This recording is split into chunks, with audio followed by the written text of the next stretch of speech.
Welcome to the podcast, Let the Prophets Speak. Today we continue our study of Sefer Mishlei, the book of Proverbs. We are about to study chapter 11, which is a continuation of the second portion of the book, which began in the beginning of chapter 10. This will go on until about chapter 22. And again, it's a collection of Proverbs attributed, of course, to Shlomo HaMelech, King Solomon. And these Proverbs are a continuation of the basic idea of comparing the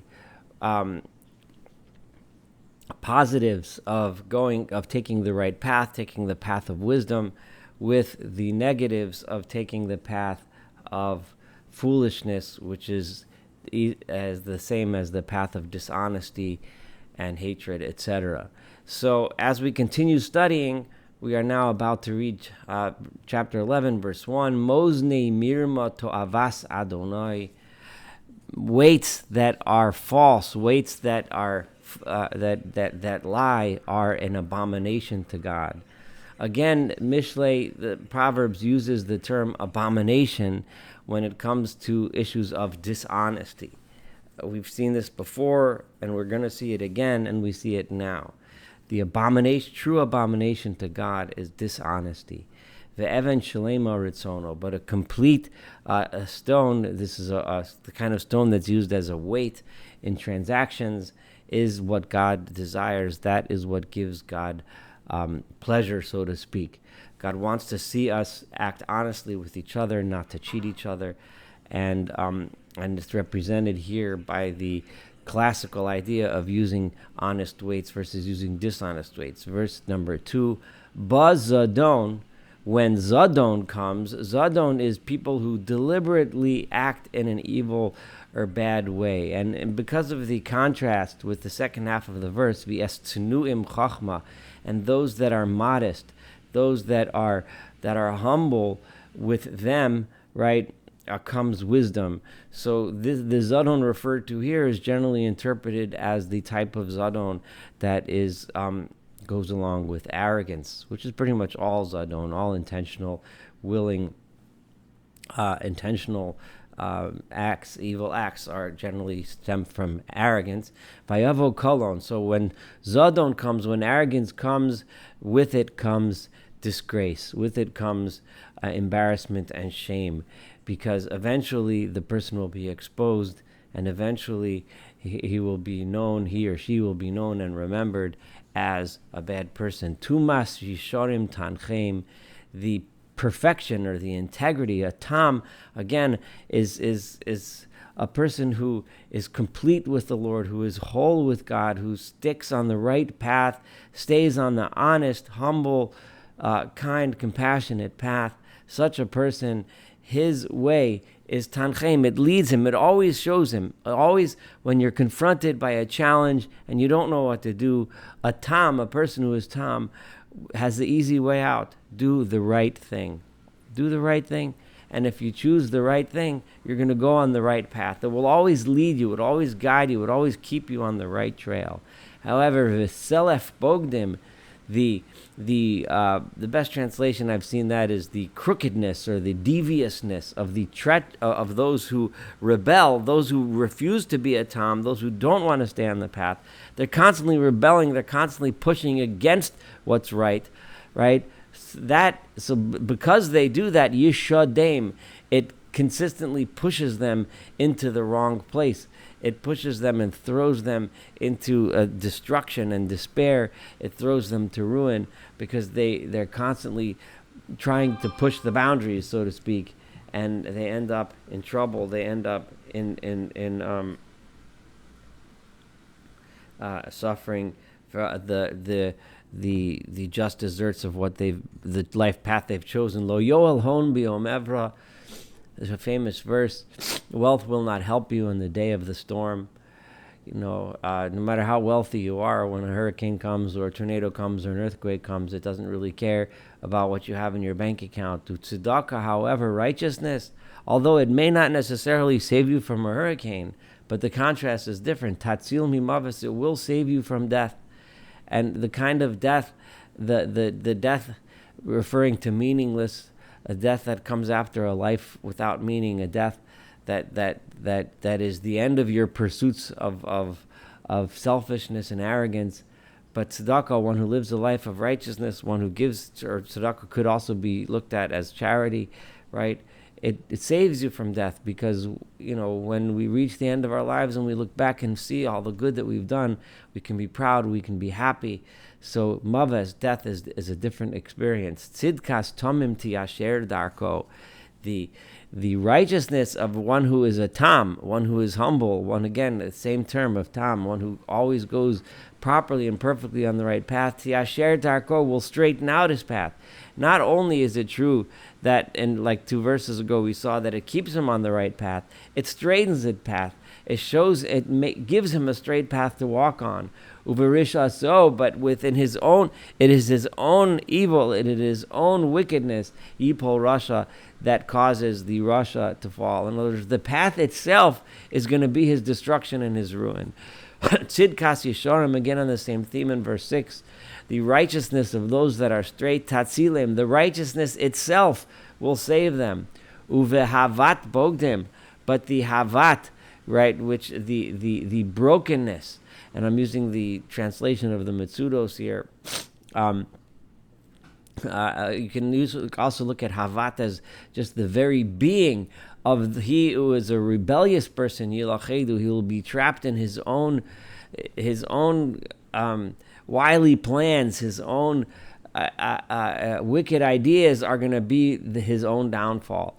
B'mos Adam Rasha, and this is just reflective a little bit of what I just said before in verse 4, tzedakah tatzil mimaves, that righteousness saves us from death. And the reason for that is right here, because b'mos adam rasha, when an evil person dies, tova tikva, all of his hope is lost.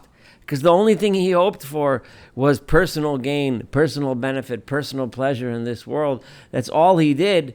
It's over when he's gone. V'tocheles onim ovada, and those who are onim, those that take advantage of others, their hope, everything they hope for, which is all of the grand glory that they hope to attain by stepping on everyone else, avada, it is lost. When their life is over, it is gone. And obviously, however, on the other side, tzaddik mitzora nechlatz, a righteous person is saved from trouble, right? Right? V'yavo rasha tachtav. It is the evil person who takes his place and ends up suffering that trouble.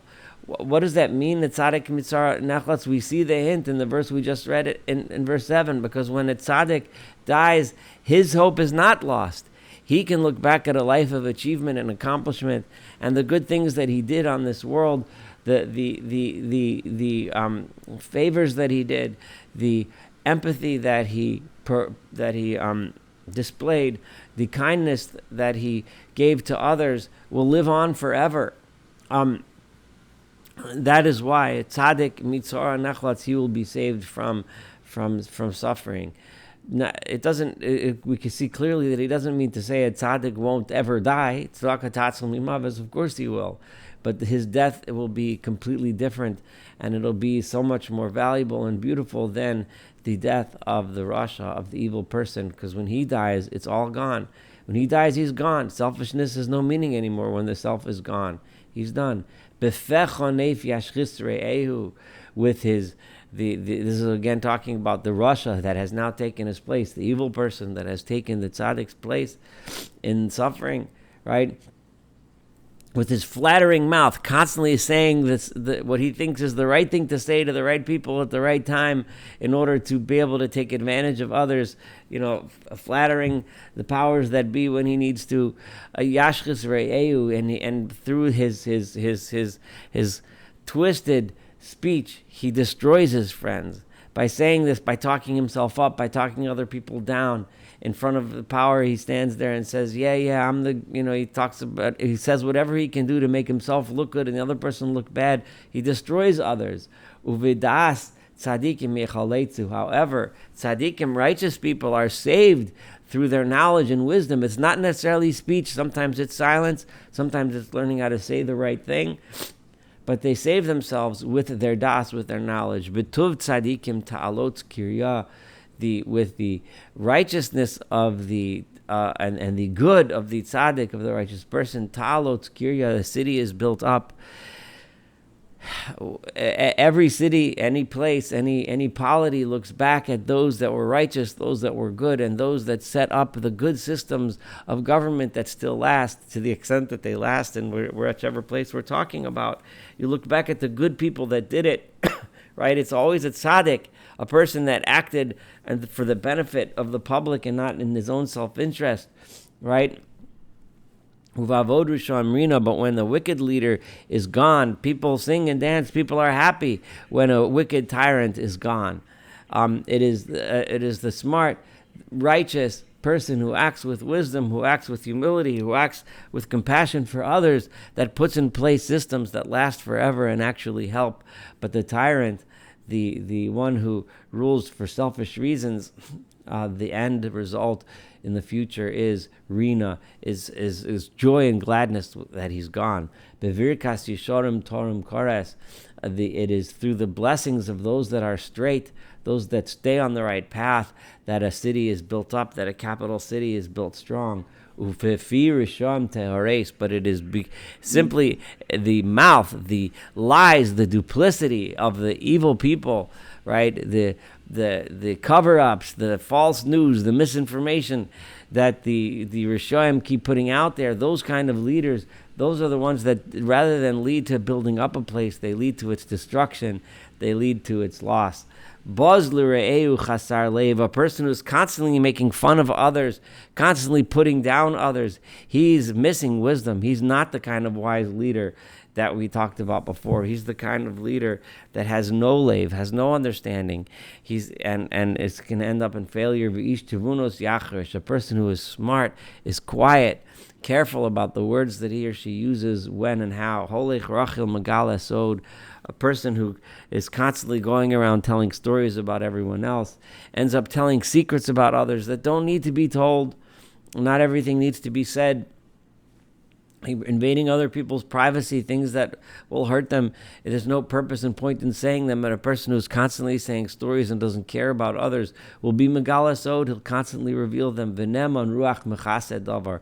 But a person who is trustworthy, a person who has a trustworthy spirit and soul, mechased davar, will keep things secret, will keep people's privacy, will respect people's privacy when it's important. Be'ein tachpulosi pol am. And this is instructions to an army, for literally it's talking about, but it's the instructions to all of us. If you don't have any plans, if you don't think about what you're going to do, the army is going to fail, right? If you don't go in with a plan, right? If you don't think about the possible pitfalls, the possible dangers, the possible risks, and you don't take measures to minimize risk and increase your chances of success, then you will fail. The army will fail. Teshua, but deliverance, a victory in war, berov yoetz, comes when one asks a lot of advice and one is careful and one takes heed of the words of the experts, looks at as much as you can the intelligence that is available to understand and anticipate what's happening. Ra yeroa ki orav zar. Harm awaits, right? Someone who is an arev, who takes responsibility, who is a guarantor on a loan for a stranger, for someone he doesn't know. This is the second time we've had this in Mishlei. I think it was chapter 2 or 3. I can't remember exactly, where we studied the idea that taking responsibilities upon yourself for someone else is a serious danger, right? Here it's a zar, someone who you don't really know, you can't really trust. Taking those responsibilities upon yourself can end up putting you in a really bad place. So you have to be very careful. And he says this in contrast to the verse we just said before, of course, in continuation to the verse we just said before, right? You have to make plans. You have to think about the potential pitfalls. When you take responsibility for someone else's debt, right, for someone else's problems, right, you have to remember that someone else might not be responsible, might leave you with all of the problems and dump them at your front door. Visone tokim boteach, right? Someone who is sone, who hates to take such responsibilities. Tokea here is someone who pledges his finances to help someone else, right? Boteach, he can be secure in knowing that he's responsible for himself. He's responsible for the things, the troubles he has, enough of his own troubles.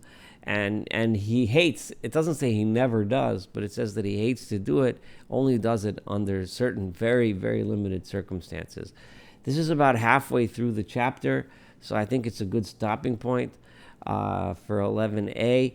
I really appreciate everyone who participates in these podcasts. Please feel free to comment online, or you can also send me an email if you have private comments that you don't want to be in public at weinrebsaul@gmail.com. That's weinrebsaul@gmail.com.